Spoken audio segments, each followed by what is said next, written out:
만약에 우리가 내가 언제 죽을지 안다면, 언제 내가 죽게 될지 안다면 어떤 생각이 들까요? 아마 삶을 제대로 살지 못할 거라고 저는 생각이 드는데, 예수님은 당신이 언제 십자가를 져야 한다는 사실을 알고 계셨습니다. 성경에 보면은 유월절 전에 예수님께서 아버지께로 돌아갈 때가 이른 줄 아셨다라고 기록하고 있거든요. 가룟 유다는요, 그 마음속에 예수님을 어떻게 넘길 건가 하는 생각을, 마귀의 생각을 넣었다라고 성경은 기록하고 있습니다. 예수님께서 뜻하지 않은 행동을 보이셨는데, 저녁을 잡수시던 자리에서 일어서셔서 겉옷을 벗고요, 수건을 허리에다 두르고 배야에 물을 떠서 제자들의 발을 씻기신 일입니다. 그것을 보고 베드로는 예수님께 이렇게 말합니다. 주여, 선생 되신 주님이 왜 우리의 발을 씻겨줍니까? 그러자 예수님은 묵묵히 발을 닦으시다가 베드로에게 이런 말씀을 하시죠. 내가 하는 것을 내가 지금은 알지 못하겠지만 후에는 알게 될 것이다. 이때 그 베드로는요, 강하게 이야기를 합니다. 주님, 내 발을 절대로 씻기시지 못합니다.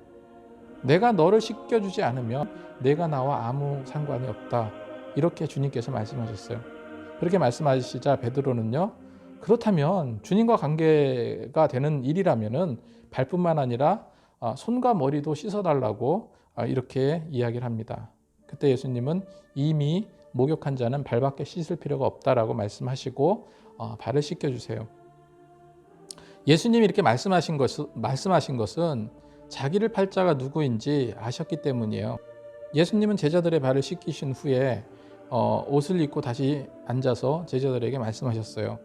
내가 주와 선생이 되어 너희 발을 씻겼으니 너희도 서로 발을 씻겨주는 것이 옳다. 내가 너희에게 행한 것 같이 너희도 그렇게 행하려고 내가 본을 보였다. 이렇게 말씀하셨어요. 서로의 발을 씻기라고 주님은 말씀하셨습니다. 예수님께서 12제자의 발을 다시 씻겨 주셨거든요.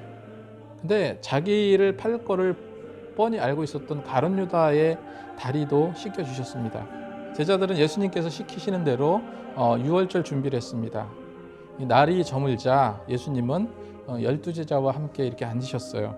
그리고 이제 만찬할 때가 되자 예수님은 모여있는 제자들에게 말씀하셨습니다.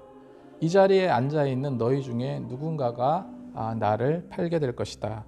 그 말을 듣고 제자들은 무척 근심했습니다. 그래서 각자 나는 아니지요? 저는 아닙니다.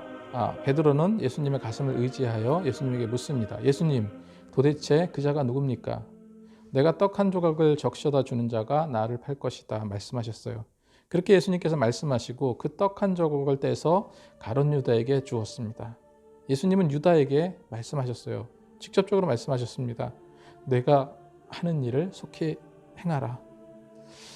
많은 제자들이 그 얘기를 들었다라고 성경은 기록하고 있지만 가룟 유다가 돈깨를 맡았던 자이기 때문에 그 이제 세세한 그런 얘기는 내용은 잘 모르고 가룟 유다가 돈깨를 맡았던 자였기 때문에 명절에 제자들이 쓸 물건을 사라는 그런 예수님의 당부인 줄만 알았다라고 이렇게 성경은 말하고 있죠. 그리고 유다는요, 그 떡 한 조각을 받아 들고 만찬장을 나가게 되었습니다. 예수님은 떡을 가지고 축복하시고 떼어서 제자들에게 주셨습니다. 그리고 이렇게 말씀하셨어요. 받아 먹어라.